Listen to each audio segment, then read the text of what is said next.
আল্লাহ তাআলা যেন আমাদের সকলের সবচেয়ে প্রিয় মানুষ, বর্তমানে জাতির জন্য সবচেয়ে জরুরি মানুষ, আমাদের জাতিকে রক্ষা করার জন্যে, আমাদের স্বাধীনতা সার্বভৌমত্ব রক্ষা করার জন্যে, গণতন্ত্র রক্ষা করার জন্যে দেশনেত্রী বেগম খালেদা জিয়াকে যেন তিনি আমাদের এই রোগ থেকে মুক্তি দেন, রোগ মুক্তি হয় দ্রুত, এবং তিনি যেন সুস্থ থাকেন। আমরা দোয়া চাইব আমাদের দেশের বরেণ্য ব্যক্তিবর্গ যারা এই রোগে আক্রান্ত হয়েছেন তারা যেন সুস্থ হয়ে আসেন। বিশেষ করে আমাদের দলের সিনিয়র নেতা ডক্টর খন্দকার মোশাররফ হোসেন সস্ত্রীক, আমাদের সিনিয়র যুগ্ম মহাসচিব রুহুল কবির রিজভী, এবং আমাদের আল্লাহর কাছে শুকরিয়া আদায় করি যে ডক্টর জাহিদ আমাদের ভাইস চেয়ারম্যান তিনি সুস্থ হয়ে গেছেন, নেগেটিভ হয়েছেন, এবং ইতিমধ্যেই তিনি গতকাল আপনাদের সামনে উপস্থিত হয়েছিলেন। এবং আমাদের যারা সবাই আক্রান্ত হয়েছেন তারা যেন আপনারা মুক্তি পান, দেশের মানুষ যারা আক্রান্ত হয়েছেন তারা সবাই যেন মুক্তি পান, এবং সমগ্র বিশ্ব থেকে যেন এই কোভিড-19 এটা যেন চলে যায়, তার জন্য আমরা দোয়া চাইব। একই সঙ্গে বাংলা নববর্ষ আগামীকাল শুরু হতে যাচ্ছে। বাংলা নববর্ষ তো আমাদের একটা জাতীয় উৎসবে পরিণত হয়েছিল, কিন্তু দুর্ভাগ্য যে গত বছরও আমাদের মানুষ তারা এটা উৎসব পালন করতে পারেনি, এবারও তারা পালন করতে পারবেন না। আমরা সেই নববর্ষের শুভেচ্ছা এই জন্য জানাচ্ছি যে নববর্ষ যেন আমাদের জন্য একটা নতুন সময়, নতুন পৃথিবী, নতুন বাংলাদেশ নিয়ে আসে, এটা আমরা প্রত্যাশা করব, এটা আমরা এই প্রত্যাশা নিয়ে কাজ করব। প্রিয় বন্ধুগণ, আমরা অত্যন্ত একটা কঠিন সময় পার করছি, অতিক্রম করছি। সব সময়ই দুর্ভাগ্যজনকভাবে আমাদের বাংলাদেশ, আমরা 1971 সালে যে যুদ্ধ করেছিলাম, পরবর্তীকালে যে দীর্ঘ সংগ্রাম গণতন্ত্রের জন্য করেছি, সবকিছুই এখন ব্যর্থ হতে চলেছে। ব্যর্থ হতে চলেছে যে আজকে একটি শক্তি, অপশক্তি, যারা অত্যন্ত সুপরিকল্পিতভাবে, সচেতনভাবে বাংলাদেশের মানুষের অধিকারগুলোকে কেড়ে নিচ্ছে, এবং এটা জাতীয় আন্তর্জাতিক একটা চক্রান্তের মধ্যে দিয়ে এটা ঘটছে। আপনি লক্ষ্য করে দেখবেন যে বাংলাদেশের গণতন্ত্র তো একেবারে শেষের দিকে এসে পৌঁছে গেছে। অন্যান্য যে সমস্ত বিষয়গুলো আছে, আপনার যে জীবন রক্ষা করার বিষয়, এই কোভিডে যে স্বাস্থ্য সেবা পাওয়ার বিষয়, মানুষের বেঁচে থাকবার জন্য যে ন্যূনতম যে সমস্ত দ্রব্য সামগ্রী তার যে মূল্য, একটা ন্যায় বিচার পাওয়ার যে আপনার অধিকার, সবকিছু কিন্তু তিরোহিত হয়ে যাচ্ছে। আপনি খেয়াল করে দেখবেন, আমি আলোচনা করবো আপনাদের সঙ্গে পরে, যে এখন আমরা আমাদের স্বাস্থ্য নিরাপত্তার জন্য আমরা কোনো ন্যূনতম আপনার সুবিধা পাচ্ছি না। কেন বলছি কথাগুলো? সরকার তো তারক গড়ে চিৎকার করেছে যে কিছুদিন আগেও, যে বাংলাদেশ হচ্ছে আপনার সেই মডেল একটি দেশ যারা আপনার কোভিড-19 আপনার তারা সক্ষমভাবে আপনার প্রধানমন্ত্রীর নেতৃত্বে তারা মোকাবেলা করতে সক্ষম হয়েছেন। আজকে দেখা যাচ্ছে যে এটা তারা সম্পূর্ণভাবে একটা আপনার জনগণকে সঙ্গে প্রতারণা করেছে। এই জন্যেই যে তখন সেই করোনার যে আপনার শক্তি ছিল, তার যেটা ভেরিয়েন্ট ছিল, যেটা আপনার ছিল, সেটা সেইভাবে বাংলাদেশের আপনার আসেনি। কিন্তু এবার যেটা এসছে, যেটা বিশেষজ্ঞরা আপনার বলছেন, মতামত দিচ্ছেন, যেটা সম্ভবত আপনার দক্ষিণ আফ্রিকার যে ভেরিয়েন্ট, সেই ভেরিয়েন্ট এখানে ঢুকে পড়েছে, এবং এটা প্রচণ্ডভাবে সংক্রামক এই ভাইরাস, এবং এখানে আপনার মৃতের সংখ্যাই সবচেয়ে বেশি হয়। এবং তাই ঘটতে যাচ্ছে, আপনারা দেখেছেন যে গতকালও 83 জন সরকারি হিসাব মতে 83 জন মারা গেছে। টেস্ট তো হয় না এখন। আমি আমার ব্যক্তিগত আপনার অভিজ্ঞতার কথা বলি, আমার বাসায় যে যারা আপনার কাজ করেন, গত 3 দিন ধরে আমি চেষ্টা করছি তাদের টেস্ট করার জন্য। তারা যায়, উত্তরে একটা সেন্টার আছে, গিয়ে প্রত্যেক দিন তারা গিয়ে বলে যে ফর্ম নাই, দেওয়া যাবে না, করা যাবে না। শেষে আজকে ভোর 6টায় পাঠিয়েছেন, সেখানে দেখা গেছে যে গেছে তার জন্য সে 50 নম্বর তার সিরিয়াল, বাকিদেরকে সেখানে ইনক্লুড করতে পারে না। এবং সেখানে 150-র বেশি, ওই সেন্টারে 150-র বেশি আপনার হয় না টেস্ট। অর্থাৎ এখানে সবচেয়ে বড় একটা প্রতারণার আশ্রয় নিয়েছে সরকার এবং জনগণকে বিভ্রান্ত করছে, বোঝাচ্ছে টেস্ট হচ্ছে না। আপনি সারা দেশে আপনারা নিজেরাই দেখেছেন যে টেস্টের সুবিধাও কিন্তু সারা দেশে নাই। 20টি জেলায় কোনো সুবিধাই নাই। আপনার বিভিন্ন জায়গায়, বিভিন্ন জেলায় আপনার গিয়ে টেস্ট করতে হয় এবং চিকিৎসার ব্যবস্থা তো নেই। সে প্রসঙ্গে আমি পরে আসছি। আমরা আজকে আপনারা দেখেছেন পত্রপত্রিকায় এসছে আপনার বিভিন্নভাবে যে কি চরম উদাসীনতা, কি চরম দুর্নীতি এবং ব্যর্থতা হতে পারে যে 10 মাস আগে এসে এয়ারপোর্টের মধ্যে আপনার ওয়ার্ল্ড ব্যাংক এবং এশিয়ান ডেভেলপমেন্ট ব্যাংকের সাহায্যে যে প্রকল্পগুলোর জন্য যে ইকুইপমেন্টসগুলো এসছে সেগুলো ছাড় করা হয় নাই। এবং সেখানে 300টা ভেন্টিলেটর আছে, 300 ভেন্টিলেটার্স। সেখানে অক্সিজেন সামগ্রী আছে, অক্সিজেন সরবরাহ করবার জন্য যে আপনার যেটাকে বলে যে আপনার বাতাস থেকে অক্সিজেন নিয়ে যে মেশিনটা আপনার অক্সিজেন তৈরি করে তা আছে। আপনার এই যে আপনার যেটাকে আমরা ডাক্তাররা বলছেন আপনার হাই ফ্লো আপনার অক্সিজেনের জন্য যে ক্যানোলা দরকার, যে ফেস্টিভ্যাল করা দরকার, তার জন্য যে আপনার সেগুলো আছে, কিন্তু সেগুলো একটাও আপনার ছাড় করা হয় নাই। প্রশ্নটা হচ্ছে যে প্রকল্প নেওয়া হয়েছে 10 মাস আগে, সেগুলো এসছে, কিন্তু সরকারের কত বড় ব্যর্থতা হতে পারে, স্বাস্থ্য বিভাগের কতটা ব্যর্থতা হতে পারে যে তারা এখন পর্যন্ত সেটাকে ছাড় করে আপনার এই দেশগুলোতে এটা পৌঁছাতে পারেনি।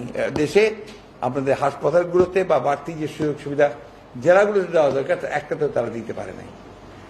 আমি গতকালই আপনার একটা টক শো শুনছিলাম, আমি একটু কথা বলছি আর কি, কারণ এই সুযোগটা আর এরপরে আপনাদের সঙ্গে পাবো না। টক শো শুনছিলাম যেখানে আমাদের একজন প্রথিতযশা সাংবাদিক উপস্থিত ছিলেন এবং তিনি সরাসরি বলে ফেললেন যে সরকার সম্পূর্ণভাবে সফল। এবং অদ্ভুত লাগে, অবাক লাগে যে এই সমস্ত উচ্চশিক্ষিত অত্যন্ত সমাজে মর্যাদাবান লোকেরা যারা দীর্ঘকাল ধরে আপনার ভালো সাংবাদিক হিসেবে বা আপনার সফল সাংবাদিক হিসেবে যাদের আপনার ছাপ আছে, তারা যদি এইভাবে কথা বলেন, সত্য কথা বলতে অসুবিধাটা কোথায়? আমরা সরকারের সমালোচনার জন্যই তো সমালোচনা করছি না, আমরা উচিত সমস্যাগুলো সবাই চিহ্নিত করেন, সেগুলোর কথা বলেন। উনি বললেন যে এত বড় সফলভাবে আর কোনো দেশ করতে পারেনি। এখানে এক ভদ্রলোক আপনার কোয়ারেন্টাইনের কথা বলেছিলেন, তো উনি এমনও কথা বললেন যে কোয়ারেন্টাইন দিয়ে কোনো দেশ আপনার সফলতা অর্জন করেছে, ভাইরাসকে কন্ট্রোল করতে পেরেছে, এটা কি নজির নাই, চ্যালেঞ্জ দিয়ে বললেন। আমি নিজে সিঙ্গাপুর ঘুরে এসেছি, আমি সিঙ্গাপুরে দেখছি একমাত্র কোয়ারেন্টাইনই তারা কন্ট্রোল করেছে। এনিবডি কামস টু আপনার সিঙ্গাপুর, সে যেই হোক, প্রেসিডেন্ট হোক, প্রধানমন্ত্রী হোক, যেই হোক, তাকে 14 দিনের কম্পালসারি কোয়ারেন্টাইনে যেতে হয় এবং সে রাষ্ট্র ব্যবস্থা করে, সে ব্যবস্থাটা রাষ্ট্রের। দুর্ভাগ্যজনকভাবে আপনার আমাদের দেশের প্রতিযোগিতা সাংবাদিকরা যখন এইভাবে কথা বলেন তখন পুরোপুরি মানুষকে বিভ্রান্ত করেন। এটা তাদের দায়িত্ব থেকে তারা সম্পূর্ণভাবে ব্যর্থ হন তার দায়িত্ব পালন করতে। যাই হোক, আমরা দুর্ভাগ্যজনকভাবে আমরা এক ভয়ঙ্কর দুঃশাসনের মধ্যে পড়েছি, যাদের জনগণের প্রতি কোনো রকমের দায়বদ্ধতা নেই, জবাবদিহিতা নেই, যে কারণে আজকে শুধু করোনা নয়, সর্বক্ষেত্রে রাষ্ট্র পরিচালনার সর্বক্ষেত্রে তারা আজকে চরম ব্যর্থতার পরিচয় দিচ্ছে এবং সেই সঙ্গে জনগণকে তারা বঞ্চিত করছে সর্বক্ষেত্রে। আমি এখন আসি আপনার আমাদের মূল যে বিষয়টা আপনাদের সঙ্গে আজকে আমি কথা বলতে চেয়েছি। আগামীকাল থেকে রমজান শুরু হচ্ছে। এই রমজানে আপনার যেটা প্রত্যেক বছরই হয়ে থাকে, যেটা আমি বলবো যে আমাদের জাতীয় একটা দুর্ভাগ্য যে আমাদের দেশে অন্যান্য জায়গায় আপনার যখন মেরি ক্রিসমাসের সময় হয় অন্যান্য দেশে, তখন আপনার জিনিসপত্রের দাম কমিয়ে দেওয়া হয়, রিবেট হয়, সেল করতে থাকে, মানুষ কম দামে প্রচুরভাবে কিনতে থাকে। আর আমাদের দেশে তখন জিনিসপত্রের দাম বাড়তে থাকে। দুর্ভাগ্যজনকভাবে এবার আপনার টিসিবি সরকারি প্রতিষ্ঠান, যাদের কাছ থেকে আমরা জনগণের, তাদের দায়িত্ব হচ্ছে জনগণকে আপনার ন্যায্য মূল্যে আপনার এই দ্রব্য দেওয়া, ন্যায্য মূল্যে দেওয়া। কিন্তু আমরা দেখলাম যে এবার টিসিবি যেটা করলো সেটা হচ্ছে যে তারা রমজানের আগে আগে এই জিনিসপত্রের দাম বাড়িয়ে দিল। এখানে দেখুন একটা সিন্ডিকেট তৈরি হয়েছে আজকে না, বরাবরই কিন্তু আপনার বাজারে নিয়ন্ত্রণের সিন্ডিকেট থাকে, সব সময় থাকে।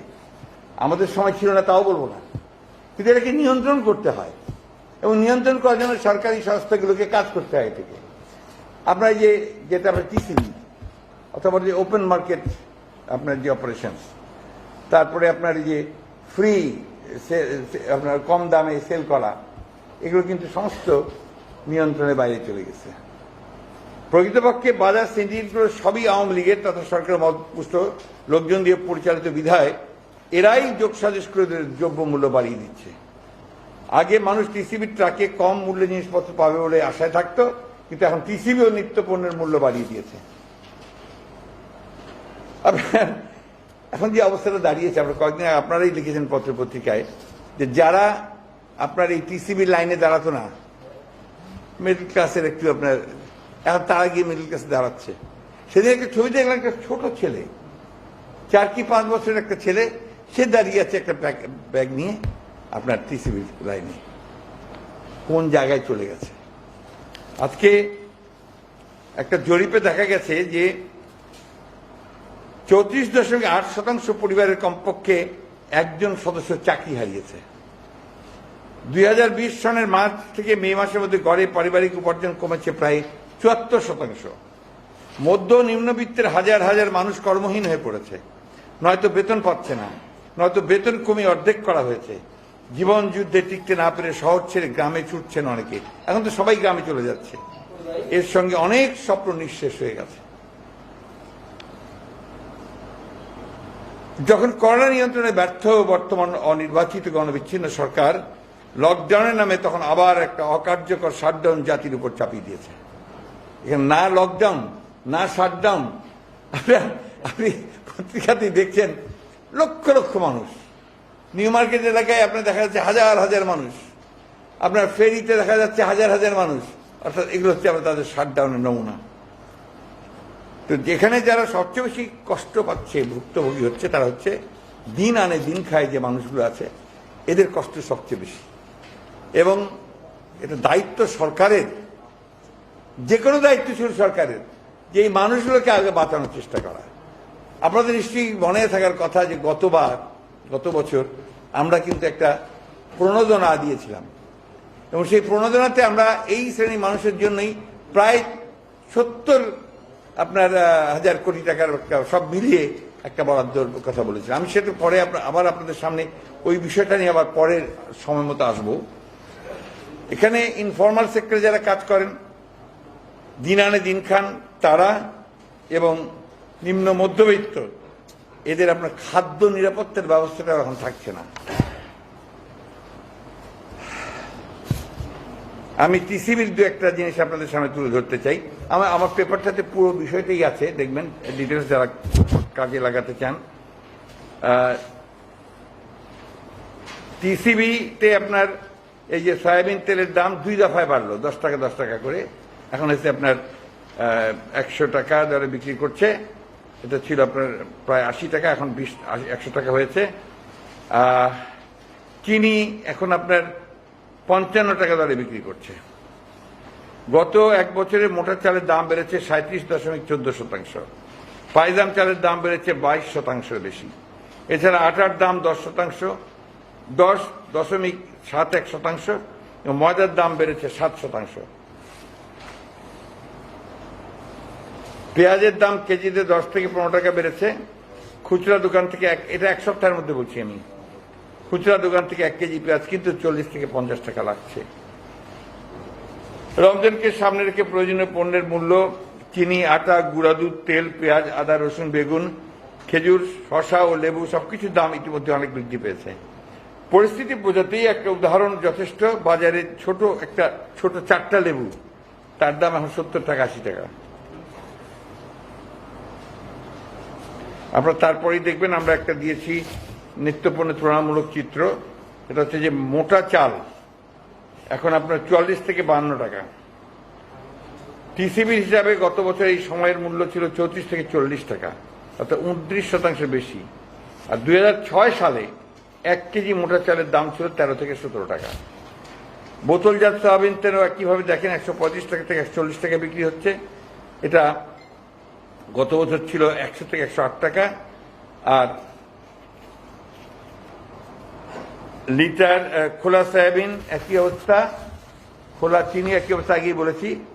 এই আপনার তারপরেই আমরা আপনার এই যে বেগুন, তারপরে আপনার হাইব্রিড শসা, লেবু, মুরগির দাম, দেশি বিদেশি মুরগি, ব্রয়লার, এগুলোর দাম তুলে ধরেছি। আমি ডিটেলস আলাপ করতে চাই না। খেজুর এখন বিক্রি হচ্ছে 600 টাকা, যেটা গত বছর বিক্রি হয়েছিল 450 টাকায়। এটা পুরোটা পাবেন এখানে। এরপরে আমরা ভোক্তার মূল্য সূচকের পরিবর্তন সম্পর্কে বলেছি। এটাও আপনারা লক্ষ্য করে দেখবেন। এই 2006 সালে 1 কেজি মোটা চালের দাম ছিল গড়ে 15 টাকা। 2021 সালে বর্তমানে মোটা চালের দাম গড়ে 50 টাকা, মূল্য বৃদ্ধি 3 গুণেরও বেশি। 2006 সালে 100 টাকায় প্রায় 7 মোটা কেজি চাল কেনা যেত। প্রতি কেজি কম চাল পাওয়া যায়। বর্তমানে 100 টাকায় মোটা চাল কেনা যায় 2 কেজি। আপনাদের নিশ্চয়ই মনে আছে, সরকার 2008 সালে নির্বাচনের আগে তারা বলেছিল যে 10 টাকায় চাল খাওয়াবে। এটাও একটা প্রোগ্রাম তারা নিয়েছিল, কিন্তু সেটা পুরোপুরিভাবেই আপনার মধ্যস্বত্বভোগীদের কাছে, আওয়ামী লীগের নেতাদের কাছে চলে গিয়েছে, কর্মীদের কাছে চলে গেছে। সাধারণ মানুষ কোনো উপকার পায়নি।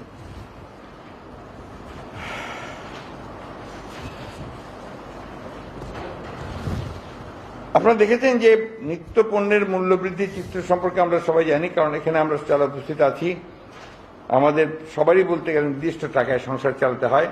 তাই আমরা যতটা তিক্তভাবে বাজারে মূল্য বৃদ্ধি অনুভব করতে পারি, তা জনগণের ভোটের অধিকার কেড়ে নেওয়া, যারা সম্পদের পাহাড় জমিয়েছে, যাদের দুর্নীতির টাকা এখন সুইস ব্যাংক, মালয়েশিয়ায় সেকেন্ড হোম, কানাডার বেগমপাড়া, ইউরোপ, আমেরিকা কিংবা লাতিন আমেরিকার দ্বীপরাষ্ট্রে পাচার হচ্ছে, তারা কখনোই তা অনুভব করতে পারবেন না। বর্তমানে এই অনির্বাচিত অবৈধ সরকারের সময় যে ধরনের লাগামহীন দুর্নীতি চলছে, মূলত তারই ধারাবাহিকতায় লুটেরা সরকারের সুবিধাভোগী দুর্নীতিবাজ ব্যবসায়ী চক্রের হাতে দৈনন্দিন ভোগ্য পণ্যের বাজার ব্যবস্থাপনাও জিম্মি হয়ে আছে। এই পরিস্থিতি থেকে পরিত্রাণে বর্তমান রাজনৈতিক অচলাবস্থা দূরীকরণের কোনো বিকল্প নাই। এ সরকার জনগণের কাছে কোনো দায়বদ্ধতা নাই বিধায় তারা জনগণের কল্যাণের তোয়াক্কা না করে নিদারুণভাবে নিষ্ঠুর ও নির্দয় হয়ে পড়েছে। এমত অবস্থায় সবাইকে ঐক্যবদ্ধভাবে বাংলাদেশ জাতীয়তাবাদী দল বিএনপির নেতৃত্বে একটি গণতান্ত্রিক কল্যাণময় সরকার প্রতিষ্ঠার সামগ্রিক আন্দোলনে অংশ নিতে হবে। গণতন্ত্র পুনরুদ্ধার করে জনগণের সরকার প্রতিষ্ঠা করতে হবে। প্রিয় সাংবাদিক বন্ধুগণ, আমরা বারবার এই কথাগুলো বলে আসছি। আমরা চেষ্টা করছি আমাদের জনগণকে সঙ্গে নিয়ে আমরা এই ভয়াবহ যে একটা অবস্থা তৈরি করেছে সরকার, যারা নির্বাচিত নয় তাদেরকে সরিয়ে একটা জনগণের সরকার প্রতিষ্ঠা করবার জন্য। আপনারা নিশ্চয়ই লক্ষ্য করেছেন যে ভেরি রিসেন্টলি এই যে আপনার 26শে মার্চকে কেন্দ্র করে, মহান স্বাধীনতা দিবসকে কেন্দ্র করে যে ঘটনাগুলো ঘটালো সরকার, আমি এটাকে পুরোপুরিভাবে একটা পরিকল্পিত ঘটনা বলে মনে করি। এবং 26শে মার্চের এই স্বাধীনতা দিবসে এই অবস্থাটা তৈরি করে এখন তারা যেটাকে রাজনৈতিকভাবে ব্যবহার করছে, যেটা তারা বিরোধী দলকে নিশ্চিহ্ন করবার আরেকটি বড় প্রক্রিয়া, একটা প্রজেক্ট তারা হাতে নিয়েছে। এবং আমরা যেটা শুনতে পাচ্ছি, যেটা আমরা প্রকান্তরে বুঝতে পারছি, যে এই লকডাউনের মধ্যেও তারা আমাদের যারা বিরোধী দলে আছেন তাদের এবং আপনার যারা কথা বলছেন, যারা আন্দোলন করছেন, তাদেরকে তারা আবার চড়াও হবে এবং তারা গ্রেফতার করবে, এটা আমরা শুনতে পাচ্ছি। ইতিমধ্যে আপনারা দেখেছেন যে হেফাজতের বিভিন্ন নেতা এবং কর্মীদের বিরুদ্ধে তারা অনেকগুলো মামলা করেছে এবং কিছু লোককে গ্রেফতারও করেছে। আমাদের প্রশ্নটা হচ্ছে অন্য জায়গায়, হেফাজতের পক্ষে কথা বলছি না। আমাদের প্রশ্ন হচ্ছে যে আজকে কথা বলার অধিকার সকলের আছে, এবং এই যে আপনার মত প্রকাশের স্বাধীনতা, এটাকে বন্ধ করেই সরকার আজকে তারা রাষ্ট্র ক্ষমতায় বসে আছে। আপনারা দেখেছেন যে বিভিন্ন সময় বিভিন্ন আইন তৈরি করেছে, ডিজিটাল অ্যাক্ট তৈরি করেছে। 26 তারিখে তাদের প্রভোকেশন ছিল সবচেয়ে বেশি। সেই প্রভোকেশন সব জায়গায়, ব্রাহ্মণবাড়িতে তাদের প্রভোকেশন ছিল, হাটহাজারিতে তাদের প্রভোকেশন ছিল। তারা তৈরি করেছে সিচুয়েশনটা, সেই সিচুয়েশনটা তৈরি করে এখন তারা বিরোধী দলের উপরে চলা হচ্ছে। এবং আমাদের ইতিমধ্যেই আপনার অনেক নেতাকে তারা গ্রেপ্তার করেছে বিভিন্ন জায়গা থেকে। এবং আপনার সালথা, ফরিদপুরে, এখানেও আপনারা দেখেছেন যে জনগণের স্পন্টেনিয়াস যে মুভমেন্ট, সেখানে দোকান বন্ধ করতে গিয়ে সরকারি কর্মকর্তা তারা চড়াভাবে মারধর করেছেন যখন সাধারণ মানুষকে, তখন সাধারণ মানুষ সেখানে আপনার বিক্ষোভ করেছে, তারাই সামনে এসে দাঁড়িয়েছে। সেই জায়গায় আজকে সেখানে 17,000 মানুষের বিরুদ্ধে মামলা দিয়েছে এবং তাদেরকে গ্রাম ছাড়া করেছে, শহর ছাড়া করেছে, কেউ এলাকায় নাই, পুরুষরা কেউ এলাকায় নাই। এবং ইতিমধ্যে বিএনপি নেতা কর্মীদের বিরুদ্ধে মামলা দিয়ে আজকে বিএনপি হয়রানি করছে। এটা সারা দেশেই করা হচ্ছে। আমরা এই কথা খুব স্পষ্ট করে বলতে চাই, এইভাবে পরিকল্পিতভাবে জনগণের বিরুদ্ধে অবস্থান নিলে সেখানে কোনোদিন কোনো কর্তৃত্ববাদী সরকার হোক, একনায়কতান্ত্রিক সরকার হোক বা ফ্যাসিবাদী সরকার হোক, তারা কোনোদিন টিকে থাকতে পারে নাই। এটা ইতিহাসে নেই। আবারও আহ্বান জানাতে চাই যে আপনারা এখান থেকে বেরিয়ে আসুন এবং শুভবুদ্ধির উদয় হোক আপনাদের, এবং আপনারা জনগণের চোখের দৃষ্টিটাকে বুঝে নিয়ে, ভাষাটাকে বুঝে নিয়ে আপনারা জনগণের অধিকার ফিরিয়ে দেন এবং দেশে একটি প্রতিনিধিত্বশীল পার্লামেন্ট এবং সরকার গঠন করবার জন্য একটা নিরপেক্ষ নির্বাচনের ব্যবস্থা করুন। অন্যথায় আপনাদেরকে অবশ্যই জনগণের কাছে জবাবদিহি করতে হবে এবং তার দায়ভার বহন করতে হবে। প্রিয় বন্ধুগণ, এরপরে আপনাদের যদি কোনো প্রশ্ন থাকে, আপনারা জানেন ইতিমধ্যেই আমাদের দেশনেত্রী বেগম খালেদা জিয়ার স্বাস্থ্যের ব্যাপারে গতকালই আপনারা আমাদের যারা চিকিৎসক আছেন, আমাদের দেশনেত্রী বেগম খালেদা জিয়ার ব্যক্তিগত চিকিৎসক এবং দেশের বরেণ্য চিকিৎসকরা তারা আপনাদের সামনে তুলে ধরেছেন। আজকেও আসার আগে আমি আপনার খবর নিয়েছি, একই অবস্থা তিনি স্টেবল আছেন এবং আমরা আশা করছি ইতিমধ্যে তার চিকিৎসা শুরু হয়েছে। আমরা আশা করছি, আল্লাহ তাআলার কাছে দোয়া করছি সবসময়, গোটা দেশের মানুষ দোয়া করছে যে তিনি যেন অতি দ্রুত সুস্থ হয়ে ওঠেন। আপনাদের মাধ্যমে আমি আজকে আবারও সমগ্র দেশবাসীর কাছে সেই দোয়া চাই যে আল্লাহ তাআলা তাকে যেন অতি দ্রুত সুস্থ করে দেন। আর কি আমরা আপনার সবসময় তো দেশনেত্রী নিঃশর্ত মুক্তি চেয়ে এসেছি, সবসময় চাচ্ছি। এবং আমি ধন্যবাদ জানাতে চাই ডক্টর জাফরুল্লাহ সাহেবকে যে তিনি তার দু একদিনের কথার মধ্যে তিনি অত্যন্ত জরুরি একটা কথা বলেছেন যে আসলে এই যে করোনার ব্যাপারে এবং স্বাস্থ্যগত ব্যাপারে অবিলম্বে তাকে পূর্ণাঙ্গ জামিন দেওয়া প্রয়োজন। আমি তার এই বক্তব্যের সঙ্গে সম্পূর্ণ একমত এবং তাকে আমি এটা আন্তরিকভাবে ধন্যবাদ জানাতে চাই। আমাদের এক্সক্লুসিভ সব ভিডিও দেখতে পর্দায় দেখানো লিংকে ক্লিক করুন। ভিডিও যদি ভালো লাগে তাহলে অবশ্যই লাইক, কমেন্ট এবং শেয়ার করতে হবে। আর চ্যানেলে সাবস্ক্রাইব করতে একদমই ভুলবেন না।